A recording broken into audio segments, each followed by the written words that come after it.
कुछ दिन पहले मेरी एक बहन है इंस्टाग्राम पे, उन्होंने मुझसे कांटेक्ट किया। उन्होंने मुझे कहा कि रोशनी प्लीज़ मुझे साग बनाने का तरीका बता दें। मैं साग तो बनाती हूँ लेकिन क्या होता है कि उसमें स्मूथनेस नहीं आती, पानी अलग तैर रहा होता है, साग अलग तैर रहा होता है और मेरा साग जो है वो काला भी हो जाता है। तो प्लीज़ मुझे परफेक्ट तरीके से साग बनाना सिखा दें। तो आज मैं अपनी उस बहन की जो रिक्वेस्ट है उनको मैं पूरी करना जा रही हूँ। बिल्कुल परफेक्ट तरीके से आज मैं आपको इस साग बनाना सिखाऊंगी और जितनी भी आप लोगों की प्रॉब्लम्स हैं वो इस वीडियो को देखने के बाद सारी खत्म हो जाएंगी। वीडियो स्टार्ट करने से पहले अगर आपने हमारा चैनल सब्सक्राइब नहीं किया, चैनल को सब्सक्राइब कर दें और वीडियो अच्छी लगे तो वीडियो को लाइक करना तो बिल्कुल भी मत भूलिएगा। तो चलते हैं रेसिपी की तरफ। सरसों का साग बनाने के लिए मैंने ले लिया था सरसों का साग 2 गट्ठी और 1 गट्ठी मैंने ली थी पालक की और 1 गट्ठी मैंने ले ली थी बाथू की। जब भी आप सरसों का साग बनाएं तो उसमें बाथू और पालक का इस्तेमाल ज़रूर किया करें, इससे हमारा जो साग है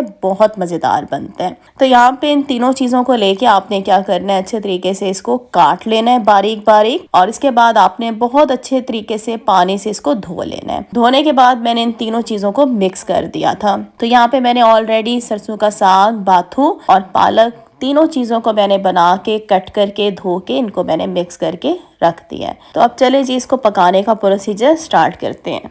अब हमने क्या करना है, सरसों के साग को बॉईल करना है। तो उसके लिए मैंने एक बड़ा पतीला लिया था और इसके अंदर जितना भी साग आ सकता था ऊपर तक मैंने इसको भर लिया। चम्मच की मदद से इसको प्रेस कर दीजिएगा ताकि साग नीचे बैठ जाए। और इसके बाद अब इसमें हम डालेंगे पानी। तकरीबन 1.5 लीटर मैं इसके अंदर पानी डाल दूंगी। जैसे जैसे इसके अंदर भाप मिलती जाएगी तो ये हमारा जो साग है नीचे बैठता जाएगा। उसके बाद जितना भी बाकी साग आपका रह गया वो आप इस पतीले में डालते जाइएगा। तो यहाँ पे देखें तकरीबन 1.5 लीटर मैंने इसमें पानी डाल दिया है और जैसे जैसे इसको भाप मिलती जा रही है साग नीचे बैठता जा रहा है। उसके बाद बाकी जो साग बच गया था वो मैं पतीले में डालती जा रही हूँ। अब आपने इसका ढक्कन जो है बंद कर देना है और 10 मिनट के लिए मीडियम फ्लेम पे इसको इसी तरह से छोड़ देंगे। 10 मिनट के बाद देखें साग जो है मजीद नीचे बैठ गया है। तो इसको चम्मच की मदद से आपने इस तरीके से नीचे बिठाते जाना है ताकि ये अच्छे तरीके से बैठ जाए और बाकी का बचा हुआ साग भी इसके अंदर डालते जाएं। तो फिलहाल मैंने तो इसमें पूरा साग डाल दिया था। अब क्या करेंगे, नीचे से फ्लेम आपने मीडियम टू लो कर देनी है और इसका ढक्कन बंद कर देंगे। ढक्कन जो बंद करेंगे फुल बंद मत कीजिएगा वरना क्या होगा, जब बॉयल होगा पानी तो पानी नीचे गिरना शुरू हो जाएगा। तो थोड़ा सा ढक्कन आपने जिस तरीके से देख रहे हैं इस तरीके से खोल दीजिएगा। अब हमने साग को बॉयल होने के लिए छोड़ देना है तकरीबन 40 to 45 मिनट के लिए, क्योंकि साग को गलने में टाइम लगता है। पालक जो है वो जल्दी गल जाती है लेकिन साग को गलने में टाइम लगता है। तो यहाँ पे देखें तकरीबन 45 मिनट के बाद ये हमारा साग जो है प्रॉपर तरीके से गल चुका है और पानी भी इसका बिल्कुल ड्राई हो चुका है। सिर्फ थोड़ा थोड़ा सा पानी अंदर है। बहुत ज़्यादा पानी अगर इसके अंदर होगा तो फिर क्या होगा, आपका साग रखे रखे काला हो जाएगा। अक्सर लोग कहते हैं हमारा साग काला हो जाता है, तो वो क्या करते हैं साग में पानी बहुत ज़्यादा डाल देते हैं।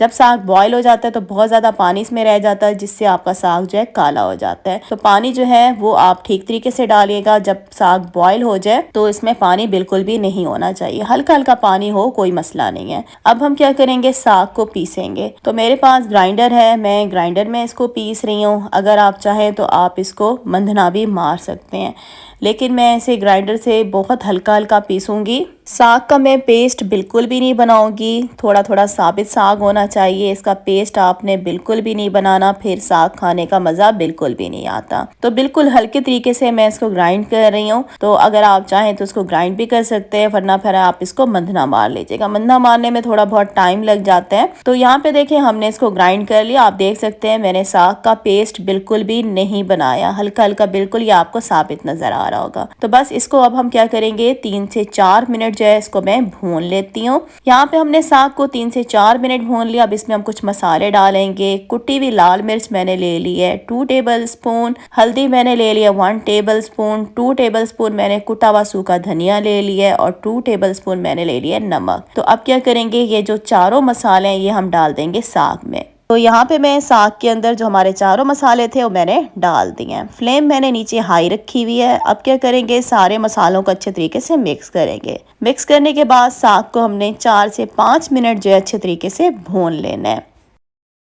तो यहाँ पे हमने साग को मसालों के साथ 4 से 5 मिनट भून लिया है। अब मैं साग के अंदर डालूंगी आटा, घर का जो आम आटा जिसकी हम डेली रोटी खाते हैं, व्हीट फ्लोर आधा कप इसमें डाल देंगे। आटा डालने से क्या होता है कि एक तो साग जो है वो आपस में जुड़ जाता है, इसमें स्मूथनेस आती है। अक्सर लोग शिकायत करते हैं ना कि ये साग के अंदर पानी अलग तैर रहा होता है, साग हमारा जुड़ा जुड़ा सा नहीं बनता, अलग से तैर रहा होता है। तो इसका रीज़न यही होता है, आटा डालने से क्या होता है साग में स्मूथनेस आती है, आपस में जुड़ जाता है और इसका पानी भी अलग बिल्कुल नहीं होता। अब हम क्या करेंगे, साग को 4 से 5 मिनट जो है मीडियम टू लो फ्लेम पे इसको भून लेंगे। तो यहाँ पे मैंने साग को तकरीबन 5 मिनट भून लिया था। अब इस स्टेज पे आप इसको अगर सेव करना चाहें तो इसको सेव भी कर सकते हैं। इसको ठंडा करके साग को आपने एयर टाइट बॉक्स में भर के इसको फ्रीज कर दीजिएगा। 15 से 20 दिन तक आप इसको आसानी से यूज कर सकते हैं। अभी ये पूरी तरीके से रेडी नहीं हुआ, इसको हम तड़का लगाएंगे, लेकिन मैं आपको सेव करने का तरीका बता रही हूँ कि इसी स्टेज पे आप इसको सेव कर लीजिएगा। जब जरूरत तो इसे बाहर निकालें, तड़का लगा के आप इसको यूज कर सकते हैं। तो अब मैं आपको इसको तड़का बनाने का तरीका बता देती हूँ। एक पैन रखेंगे, इसमें तकरीबन 1 कप मैंने ऑयल डाल दिया गर्म होने के लिए।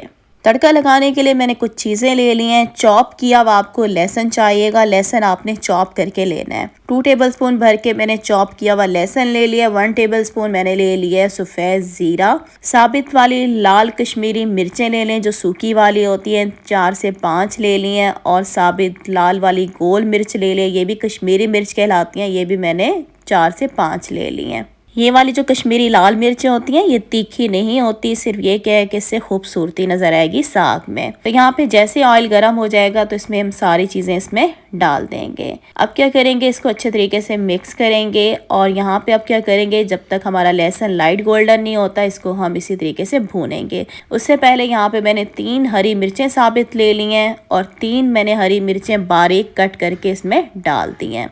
तो यहाँ पे जब तक हमारा लहसुन लाइट गोल्डन नहीं होता इसको हम इसी तरीके से भून लेंगे। तो यहाँ पे देखें व्यूवर्स, हमारा जो लहसुन है लाइट गोल्डन हो चुका है। ख्याल कीजिएगा लहसुन को आपने जलाना बिल्कुल नहीं है। जैसे लाइट गोल्डन हो जाएगा लहसुन तो हम इसमें डाल देंगे अपना साग। तो यहाँ पे मैंने साग जो है पूरा नहीं डाला, जितना मैंने यूज़ करना था उतना हस्बे ज़रूरत मैंने इसमें साग डाल दिया है। अच्छे तरीके से साग को तड़के में मिक्स करेंगे। मिक्स करने के बाद व्यूअर्स अब हम इसकी भुनाई करेंगे 4 से 5 मिनट के लिए। उसके बाद ये आपका खुशबूदार मज़ेदार जो साग है बन के तैयार हो जाएगा। तो यहाँ पे आप देख सकते हैं हमारा साग जो है कितनी ज़बरदस्त इसमें बाइंडिंग आई है, आपस में जुड़ा हुआ है। आपको पानी भी इसका अलग से दिखाई बिल्कुल भी नहीं दे रहा होगा। तो बस जिस तरीके से मैंने आपको साग बनाना सिखाया है उसी तरीके से बनाएंगे तो आपका साग जो है बिल्कुल परफेक्ट मज़ेदार किस्म का बन के तैयार होगा। तो यहाँ पे मैंने इसमें आधा कप कटा हुआ हरा धनिया भी डाल दिया था। साथ इसमें देसी घी डाल देंगे 2 टेबलस्पून भर के। देसी घी डालने से इसका टेस्ट जो है साग का और ज़्यादा बढ़ जाता है। तो यहाँ पे हमने साग को 4 से 5 मिनट भून लिया। नीचे से चूल्हा बंद कर देंगे और अब मैं आपको साग को टेस्ट करके बताती हूँ। थोड़ा सा साग निकालेंगे प्लेट में और इस साग के ऊपर मैं डालूंगी थोड़ा सा देसी घी। अगर आपके पास देसी घी है तो साग खाने का मजा ही दुबाला हो जाता है। अच्छे तरीके से मिक्स करेंगे और गर्मा गर्म खुशबूदार साग को हम खाएंगे गर्मा गर्म रोटी के साथ। आजकल सर्दियों का मौसम है और सर्दियों के मौसम में चावलों का आटा भी आ जाता है। चावल की रोटी अगर हो जाए साग के साथ तो क्या ही बात है, मज़ा आ जाएगा। बहुत मज़ेदार ये साग बनता है। सर्दियों का मौसम है, सर्दियों के मौसम में साग खाने का अपना ही मज़ा है, तो ज़रूर बनाइएगा। तो इसी तरीके से जिस तरीके से आज मैंने आपको साग बनाना सिखाया है, अगर आप इसी तरीके से बनाएंगे तो आज के बाद आपकी जितनी भी प्रॉब्लम्स है वो सारी ख़त्म हो जाएंगी। तो यहाँ पर मैं आज की वीडियो का एंड करती हूँ। उम्मीद करती हूँ आज की वीडियो अच्छी लगी होगी। वीडियो को लाइक कर दें, चैनल पर नहीं है तो मेरे चैनल को सब्सक्राइब कर दें। वीडियो को शेयर भी ज़रूर कीजिएगा अपने फ्रेंड्स और फैमिली मेम्बर्स के साथ। तो इंशाल्लाह बहुत जल्द न्यू रेसिपी के साथ फिर आऊँगी। तब तक के लिए अल्लाह हाफिज़।